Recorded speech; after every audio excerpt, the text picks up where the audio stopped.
জীবন, এই জীবনের সত্য কি? জন্ম, যেখান থেকে জীবন আরম্ভ হয়, নাকি সমাপ্তি? মৃত্যু, যেখানে জীবন শেষ হয়ে যায়। জীবনের সত্য এটা নয়, সব কিছু এটা নয়। ভালো করে ভেবে দেখলে কিছুই যায় আসে না যে আপনার জন্ম কোথায় হয়েছে, কিভাবে হয়েছে। এতেও কিছু যায় আসে না যে আপনার মৃত্যু কোথায় হবে, কিভাবে হবে। যায় আসে তখন, গুরুত্বপূর্ণ হলো এটাই যে জীবন আপনি যাপন করেছেন তার উদ্দেশ্য কি ছিল, কি ভাবনা নিয়ে আপনি বেঁচেছেন।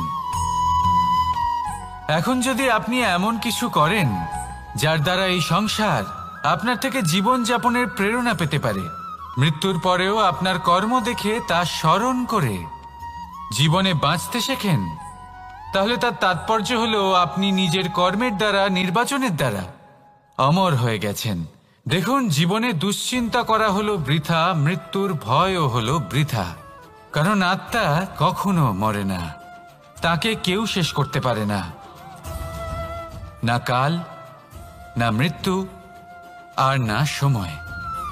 যদি এমন কিছু থাকে যা আপনার আত্মাকে শেষ করে দিতে পারে, তাহলে তা আপনারই নিজের দুষ্কর্ম। তাই এই যে জীবনকাল আপনার কাছে রয়েছে, তাতে শুধু শুভ কর্ম করুন, দুশ্চিন্তা করা ত্যাগ করুন। এমন কর্ম করুন যা দেখে সংসার উচিত পথে চলে আসবে, শুভ কর্ম করবে। যদি আপনার মৃত্যুর পরে সংসার আপনাকে স্মরণ করে শিক্ষা লাভ করে, উচিত পথে চলে, প্রেরিত হয়, তাহলে আপনিও অমর হয়ে যাবেন। আসুন আমার সাথে ভালোবেসে বলুন, রাধা রাধা। কথায় আছে, যা কিছু অন্তর থেকে নিঃসৃত হয় তা অশুভ হয় না। অশুভ হলো সেই বোধ, সেই ইচ্ছে যা অন্তর থেকে নিঃসৃত হলেও কখনোই বিবেকের দ্বারা পরখ করা হয় না। এমনই একটা অনুভূতি হলো ক্রোধ। এই ক্রোধ আপনার বিবেকই হরণ করে নেয়, আপনার করুণা হরণ করে নেয়। আপনি ভাবনা চিন্তা করার যোগ্যতাই হারিয়ে ফেলেন। এবার যদি আপনি সংসারকে নিয়ন্ত্রণ করতে চান, ভবিষ্যতের ওপর নিয়ন্ত্রণ রাখতে চান, বর্তমানের ওপর নিয়ন্ত্রণ রাখতে চান, তাহলে প্রথমে নিজের ক্রোধের ওপর নিয়ন্ত্রণ করা শিখতে হবে। কারণ এই ক্রোধ আপনার বন্ধু নয়, এ আপনার শক্তি নয়, এ হলো আপনার দুর্বলতা। আর এটা শত্রুর শক্তি বাড়িয়ে তোলে, আর শেষ পর্যন্ত ক্ষতি আপনারই হয়। তাই এই ক্রোধকে নিজের নিয়ন্ত্রণে রাখুন। অশুভ মন্তব্য আপনা থেকেই অসফল হয়ে যাবে। আসুন আমার সাথে ভালোবেসে বলুন, রাধা রাধা। প্রশান্তি জড়িত নিদ্রা মানুষের জীবনের একটা অত্যন্ত গুরুত্বপূর্ণ সুখ এবং প্রয়োজনীয়তাও। দেখতে গেলে এই সংসারের প্রত্যেক পশু পাখি, প্রত্যেক জীব অবশ্যই নিদ্রা প্রাপ্ত করেন, কিন্তু মানুষ, যার মধ্যে বিচার বিবেচনা করার শক্তি অন্যদের থেকে অনেক বেশি, তার কিন্তু ঘুমের কিছু সমস্যা অবশ্যই হয়। কি বলেন? তাই তো? এবার এর কারণ কি? চিন্তা। এবার চিন্তা আমাদের সবার জীবনে আছে। আমরা সকলে জানি যে চিন্তা কখনো আমাদের সাহায্য করে না, তাও আমাদের জীবনে আছে। কেন? চিন্তার মাধ্যমে কি কখনো কোনো সমস্যার সমাধান হয়েছে? অর্থের চিন্তা করলে কি অর্থ লাভ হয়? ভবিষ্যতের চিন্তা করলে কি ভবিষ্যৎ ঠিক হয়ে যায়? স্বাস্থ্যের চিন্তা করলে কি স্বাস্থ্য নিজে থেকেই ঠিক হয়? হয় না। তাহলে এই সব কিছু থেকে আমাদের একটা ছোট্ট শিক্ষা অবশ্যই লাভ করা উচিত। আপনিও আপনার কাঁধ থেকে চিন্তার এই বোঝা নামিয়ে ফেলুন। আর ইচ্ছে, এই সব ইচ্ছে একত্রিত হয়ে আমাদের মনে চিন্তা উৎপন্ন করে। তাই এই চিন্তাগুলিকে ত্যাগ করুন। প্রকৃতির প্রেমের উপর বিশ্বাস রাখুন। মনে রাখবেন, যিনি চিন্তা মুক্ত হবেন তিনি চিতা মুক্ত হবেন। সুখের নিদ্রা প্রাপ্ত করুন, আর নিদ্রায় যাবার আগে আমার সাথে ভালোবেসে বলুন, রাধা রাধা। মহাদেব, সেই দেবতা যিনি মহান, যাকে দেবতাদের দেবতা বলা হয়, যিনি হলেন আমার আরাধ্য। কখনো আপনার মনে এই প্রশ্ন এসেছে যে শিবকেই কেন মহাদেব বলা হয়, অন্য কোনো দেবতাকে কেন বলা হয় না? সেই কারণ মহাদেবের মধ্যে, ওনার মধ্যে এমন এক বিশেষ গুণ রয়েছে যা অন্য কারণ নেই। তা হলো নিঃস্বার্থ হয়ে মানুষের সেবা করা। যদি প্রয়োজন পড়ে, যদি সৃষ্টির পথে বিনাশের কালো মেঘ ছেয়ে থাকে, তখন নিজের প্রাণের চিন্তা না করে হলাহল পান করার জন্য প্রস্তুত থাকেন মহাদেব। আর এই অদ্বিতীয় ত্যাগের জন্যই শিবকে মহাদেব বলে ডাকা হয়। এবার যদি কোনো মানুষও নিঃস্বার্থ ভাবনার দ্বারা নিজেকে অর্পণ করে দেয় এই জগতের কল্যাণের জন্য, মানুষের সেবার জন্য, তাহলে তিনিও মহাপুরুষ, মহামানব হতে পারেন। যদি কেউ অভুক্ত থাকেন তাহলে নিজের থালা থেকে অর্ধেক খাবার তাকে দিয়ে দিন। যদি কেউ অসুস্থ হন তাহলে তাকে সেবা করার, চিকিৎসা করার চেষ্টা করুন। এই জীবন শুধু নিজের জন্য নয়, অন্যদের প্রতি, সমস্ত সংসারের প্রতি উৎসর্গ করুন। যদি এইসব মানুষ শিখে যান তাহলে তিনি মহাদেবের পথে অগ্রসর হতে পারেন। যদি মানুষ নিঃস্বার্থ ভাবনার দ্বারা এই সংসারের সেবা করতে শিখে যান তাহলে তিনি নিশ্চিত রূপে মহামানব অবশ্যই হতে পারবেন। আসুন আমার সাথে ভালোবেসে বলুন, রাধা রাধা। স্বর্ণ, হিরে, মুক্ত, মানিক, এই সব কিছুকে আগে পাথর বলা হতো। তাহলে এমন কি হলো যে এদের রত্ন বলা হয়? আর রত্ন তা বাস্তবে আসলে কি? এটা হলো সেই পাথর যাকে আগে আগুনের তাপ সহ্য করতে হয়েছে, পরখ করা হয়েছে, যাচাই করা হয়েছে, এদের কাটার চেষ্টা করা হয়েছে, কিন্তু তারা কখনোই নষ্ট হয়নি, বরং তারা আরো উদ্ভাসিত হয়েছে, আরো উজ্জ্বল হয়েছে, এই সংসারে আরো প্রকাশ ছড়িয়ে দিয়েছে। সেই জন্য এরা হলো এত অমূল্য, সেই জন্য এরা হলো বহুমূল্য, সেই জন্য এদের রত্ন বলা হয়। এবার মানুষের কাছেও এই নির্বাচনের অধিকার রয়েছে যে আমরা শুধু পাথর হয়ে থাকব নাকি রত্ন হয়ে থাকব। কিভাবে? আমাদের জীবনেও অনেক সমস্যা রয়েছে, বাধা আছে, বিপত্তি আছে। আমরা সেই বাধার তাপে উত্তপ্ত হই, এই সমস্যা আমাদের কাটার চেষ্টা করে। অনেক মানুষ বিভিন্ন পরিস্থিতি আমাদের ভাঙার চেষ্টা করে, কিন্তু আমাদের নষ্ট হলে চলবে না। যেভাবে এই রত্ন সমস্যার সম্মুখীন হয়ে পাথর থেকে রত্ন হয়েছে, সেইভাবেই আমাদেরও আমাদের সমস্যার সম্মুখীন হয়ে রত্ন হয়ে উঠতে হবে, এই সংসারে প্রকাশের স্রোত হয়ে উঠতে হবে। তাহলে এটাই করুন আর আমার সাথে ভালোবেসে বলুন, রাধা রাধা। সংসারে সব থেকে বড় শক্তি আসলে কি? কেউ বলবেন শারীরিক শক্তি, কেউ বলবেন অস্ত্রের শক্তি, কেউ বলবেন জ্ঞানের শক্তি। ঠিক আছে, কিন্তু যদি আমি বলি সংসারের সব থেকে বড় শক্তি হলো শক্তি কোনো এক তথ্যের, আগে হ্যাঁ, তথ্য। এই তথ্য নিজেই কিন্তু খুব শক্তিশালী, অত্যন্ত শক্তিশালী অস্ত্র হলো এই তথ্য। আর সত্যি বলতে অনুচিত তথ্যের থেকে অনেক বেশি ঘাতক হলো অসম্পূর্ণ তথ্য। যেরকম আজ শাম্ব রুক্মির সাথে করেছে, ওকে অসম্পূর্ণ তথ্য দিয়েছে, তার ফলে বিনাশ হলো। যদি এইভাবেই আপনার কাছেও কোনো অসম্পূর্ণ তথ্য আসে, আর যদি আপনি তা পরখ না করে দেখেন, যাচাই না করে দেখেন, আর নিজের কর্ম করেন, তাহলে উত্থানের বদলে আপনি পতনের সম্মুখীন হবেন, বিকাশের বদলে আপনার বিনাশ হয়ে যাবে। মনে রাখবেন একটা অত্যন্ত গুরুত্বপূর্ণ কথা, সঠিক তথ্য পাওয়া সঠিক তথ্য দেওয়ার থেকে অনেক বেশি গুরুত্বপূর্ণ। আশা করি এই কথা আপনি বুঝেছেন। জীবনে যখনই কোনো তথ্য আপনি পাবেন, সেই বিষয়ে ভেবে দেখুন, পরখ করে দেখুন, যাচাই করুন, তারপর নিজের কর্ম করুন। আর আমার সাথে ভালোবেসে বলুন, রাধা রাধা। ধর্ম এবং প্রেম, এই দুই হলো একই মুদ্রার দুই পিঠ। যদি এদের মধ্যে কোনোটা নষ্ট হয়ে যায় তাহলে দ্বিতীয়টাও থাকে না। কখনো ভেবেছেন এমন কেন হয়? তার জন্য আগে আপনাকে বুঝতে হবে যে ধর্ম আসলে কি। ধর্ম সেটাই যা এই সংসারের প্রত্যেক মানুষকে একে অপরের সাথে সুখ এবং শান্তিতে থাকতে প্রেরণা যোগায়। এই প্রেরণার আধার হলো প্রেম। প্রেম সেটাই যা আপনার মধ্যে অন্য কারোর প্রতি করুণাবোধ জাগিয়ে তোলে, সম্মান জাগিয়ে তোলে। এবার যদি প্রেম চলে যায় তাহলে সবার আগে বিনাশ হবে সম্মান আর করুণাবোধের। এবার যেখানে না প্রেম রয়েছে, না সম্মান রয়েছে, না করুণা রয়েছে, সেখানে ধর্ম কিভাবে বাস করবে?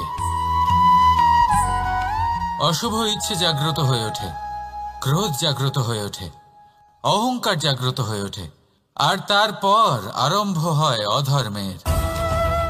তাই যা যা ভাবনা আপনার অন্তরে প্রবেশ করছে করতে দিন, কিন্তু যাই হোক না কেন এই প্রেমকে নিজের থেকে দূরে যেতে দেবেন না। এই প্রেমকে চিরকাল নিজের কাছে রাখুন, নিজের হৃদয়। আর এই প্রেম ভাব নিয়ে বলুন, রাধা রাধা। মানুষের জীবনে উন্নতি লাভ করার জন্য 3টি স্তম্ভের প্রয়োজন হয়। প্রথম স্তম্ভ শিক্ষা। এই শিক্ষা আমাদের জ্ঞান প্রদান করে।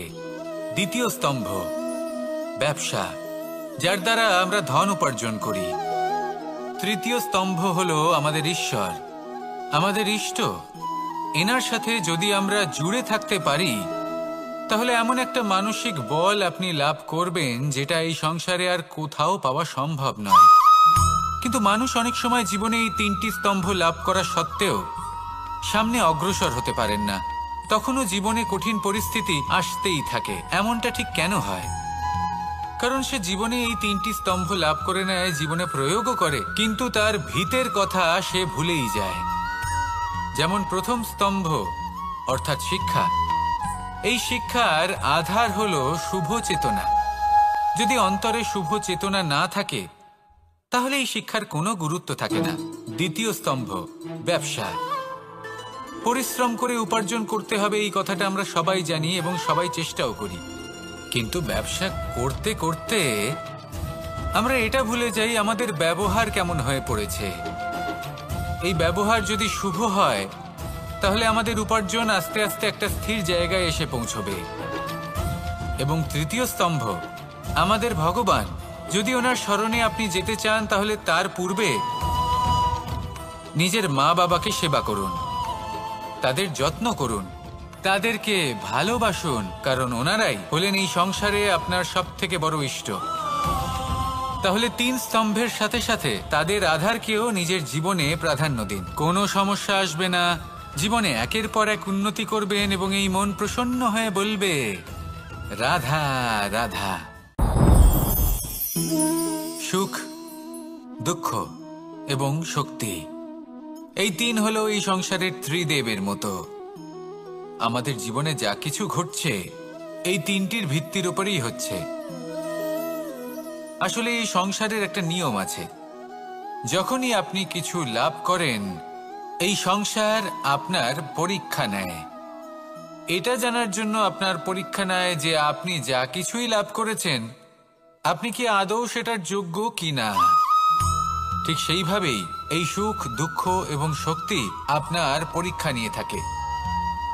যখন সুখ আসে তখন সে আপনার পরীক্ষা নেয় যে আপনার মধ্যে অহংবোধ জাগ্রত হয়নি তো। যদি অহংবোধ চলে আসে তাহলে সুখ সেখানেই সঙ্গ ত্যাগ করে। দুঃখ আপনার ধৈর্যের পরীক্ষা নিতে থাকে, আর যদি আপনার মধ্যে ধৈর্য না থাকে তাহলে এটা আপনাকে আরো বেশি দুঃখের গভীর অন্ধকারে ঠেলে দেবে। সেখানে শক্তি পরীক্ষা নেয় আপনার বিনম্রতার। যদি আপনি বিনম্র না হন তাহলে হয় এই শক্তি আপনার সঙ্গ ত্যাগ করবে, নয় এই শক্তি বিনম্রতার অভাবে আপনার পতনের কারণ হতে পারে। এই সংসারে যে কোনো ব্যক্তি যিনি এই পরীক্ষায় উত্তীর্ণ হয়ে থাকেন এই জীবনে তিনি সাফল্য লাভ করেন। আসুন আমার সাথে ভালোবেসে বলুন রাধা রাধা। ভয়ের সাথে আমরা সবাই পরিচিত, কষ্ট আমরা সবাই পেয়েছি। কখনো কখনো আমরা অসুস্থ হয়ে পড়ি, আর এমন সময় হলে মাতার মমতা, কখনো বাবার স্নেহ, কখনো বন্ধুদের পাশে থাকার অনুভূতি আমাদের রোগ নিরাময়ে সাহায্য করে। কখনো যদি আমরা নিরাশ হয়ে পড়ি, তখন যদি আমাদের কোনো আপনজন আমাদের দুটো ভালো কথা বলে, তখন আমাদের মনোবল বেড়ে যায়। ঠিক তেমন সংসারের এই রঙ্গমঞ্চে যদি আপনি পীড়িত অনুভব করেন, কিছু শুভ কথা আলোচনা করুন, কিছু স্তুতি গান করুন, কিছু মুহূর্তের জন্য হলেও নিজের ইষ্টদেবের কথা স্মরণ করুন আর প্রার্থনা করুন। সাহস বাড়বে, শক্তিও বৃদ্ধি পাবে এবং সামনে এগিয়ে চলার পথও দেখতে পাবেন। তখন এই মন প্রসন্ন হয়ে বলবে, রাধা রাধা। এই সংসারে কখনো কোনো ব্যক্তিকে তার বাইরের পোশাক দেখে বিচার করার চেষ্টা করবেন না। এটা খুব বড় ভুল করবেন। যেমন আমরা জীবনে অনেক সময় এমন করি, ধরুন কোথাও একটা গাছ দেখলাম, খুব বিশাল আকারের একটা গাছ, যেটা মাটির থেকে অনেক উঁচুতে পৌঁছে গেছে, যার বিশাল শাখা আছে। সেগুলো দেখে আমরা ভাবি যে এই গাছে হয়তো কত সুস্বাদু ফল আছে। আমরা সেই গাছের পরিচর্যা করতে থাকি। আবার অন্যদিকে হলো একটি তৃণ, যেটা মাটি থেকে কিছুটা উঁচুতে পৌঁছেছে, কিন্তু সেই তৃণর নিচে, মাটির নিচে অত্যন্ত সুস্বাদু ফল বা সবজি জন্ম নেয়, যা আমাদের স্বাস্থ্যের পক্ষে অত্যন্ত উপকারী। সেই জন্য কখনো আবরণ দেখে কাউকে বিচার করতে চেষ্টা করবেন না। তার বদলে এটা বোঝার চেষ্টা করুন যে আপনার সামনে যে ব্যক্তি আছে বা বস্তু আছে, তার বিশেষত্ব কি। যদি এই বিশেষত্ব বোঝার ক্ষমতা আপনি অর্জন করেন, যদি এই শিল্প আপনি নিজের ভেতরে জাগ্রত করেন, তাহলে এই সংসারে বিশেষত্ব কি সেটা আপনি জানতে পারবেন। আর এই সমস্ত খেলা দৃষ্টি থেকে নয়, দৃষ্টিভঙ্গি থেকে জন্ম নেয়। দৃষ্টিভঙ্গি সবসময় শুভ রাখুন আর আমার সাথে ভালোবেসে বলুন, রাধা রাধা। যখন আমরা কোনো বনে প্রবেশ করি, তখন এই সবুজ ঘাস দেখে, এই কোমল ঘাস দেখে আমাদের মন প্রফুল্ল হয়ে ওঠে। ভিন্ন ভিন্ন প্রজাতির ফুল, ভিন্ন ভিন্ন রঙের ফুল দেখে এই মন আনন্দে ভরে ওঠে। এখানে শিশুরা আনন্দ লাভ করে, বড়রা ভোজন গ্রহণ করেন, কথাবার্তা বলেন, হাঁটাহাঁটি করে বেড়ান। এবার ভেবে দেখুন, যখন এই উপবনের নির্মাণ হয়েছিল, সেই সময় যদি এই মাটিকে সঠিকভাবে খনন না করা হতো, যদি তাতে সঠিকভাবে বীজ রোপণ না করা হতো, যদি কোনো সংঘর্ষ না হতো, পরিশ্রম না করা হতো, যদি চলতে চলতে পায়ে কাঁটা না বিঁধে যেত, তাহলে এই সুন্দর বন দেখে আমরা কি এই আনন্দ লাভ করতে পারতাম? কখনোই নয়। ধরুন কোনো নদীর তটে সুন্দর একটি বন আছে, সেই বনের আনন্দ লাভ করতে গেলে আপনাকে সেই নদী পার করতেই হবে। যদি সুখের নদীর কাছে পৌঁছতে চান, তাহলে তটে যে কাঁটা রয়েছে সেগুলোর সাথে সংঘর্ষ করতেই হবে। এই সংসারে যদি আপনি সুখ লাভ করতে চান, তাহলে সুখ লাভের এই যাত্রা শুরু করতে হবে সংঘর্ষ দ্বারা। তাহলে সংঘর্ষকে স্বাগত জানান, এর পেছনেই সুখ রয়েছে যা আপনার জন্য অপেক্ষা করছে। এবার হাসুন আর আমার সাথে ভালোবেসে বলুন, রাধা রাধা। সংসারে আমাদের জীবনের সবথেকে বড় দোষ কি আপনি জানেন? কেউ বলবেন লোভ, কেউ বলবেন লালসা, কেউ বলবেন অসত্য। দেখুন, দুঃখের মূল কারণ হলো পরিশ্রম না করা। কিছু মানুষ ভাবেন যে আমি জীবনে কোনো পরিশ্রম করব না, অথচ আমি সবকিছু প্রাপ্ত করতে চাই। আর এমন এক কারণের জন্যই দূতের মতো খেলা আমাদের জীবনে প্রবেশ করার সুযোগ পায়। দূত। এই দূত আসলে কি?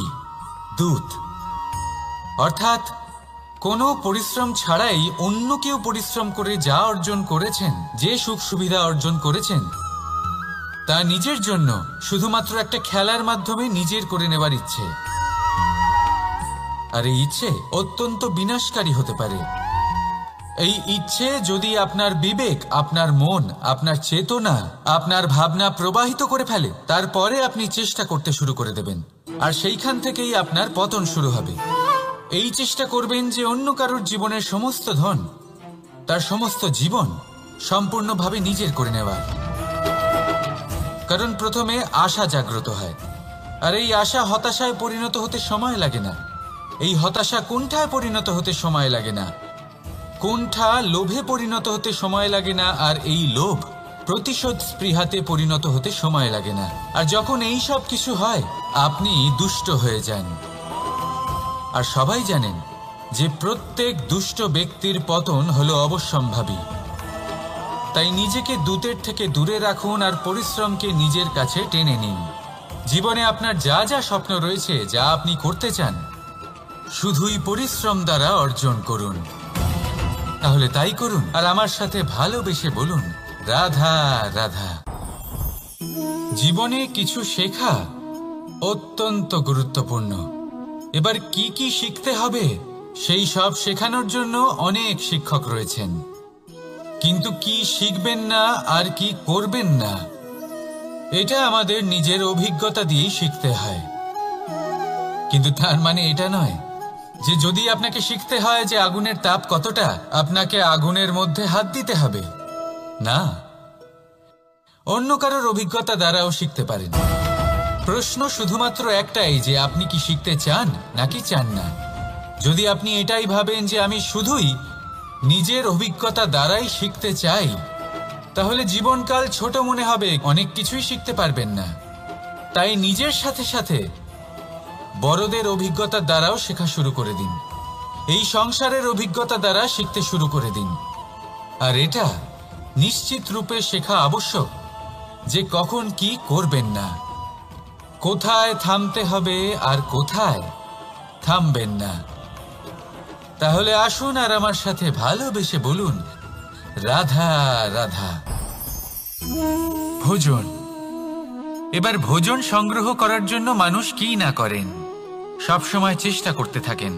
ফসল উৎপাদনের জন্য অনেক পরিশ্রম করতে থাকেন, কিন্তু অনেক সময় অনেক পরিশ্রম করার পরেও ফসল ভালো উৎপাদন হয় না। এর কারণ কি? কারণ হলো এটাই যে আপনি পরিশ্রম হয়তো অনেক করেছেন, কিন্তু আপনার নজর তো সেই বীজের দিকে ছিলই না যা আপনি রোপণ করেছেন। সেই জন্য সব সময় কোনো বীজ রোপণ করার আগে তাকে পরখ করে দেখুন, তা অত্যন্ত আবশ্যক। আর সেইভাবেই যখনই কোনো কর্মের প্রশ্ন আসে, তাহলে সেখানে শুধুমাত্র পরিশ্রম যথেষ্ট নয়। সেই কাজের প্রতি আপনার কর্তব্য কি, আপনার উদ্দেশ্য কি, সেটা জানা হলো অত্যন্ত গুরুত্বপূর্ণ। তাই কর্ম করুন, কিন্তু সেই কর্মের প্রতি আপনার যা উদ্দেশ্য তার মাহাত্ম্য বুঝতে চেষ্টা করুন। তাহলে আসুন আমার সাথে ভালোবেসে বলুন, রাধা রাধা।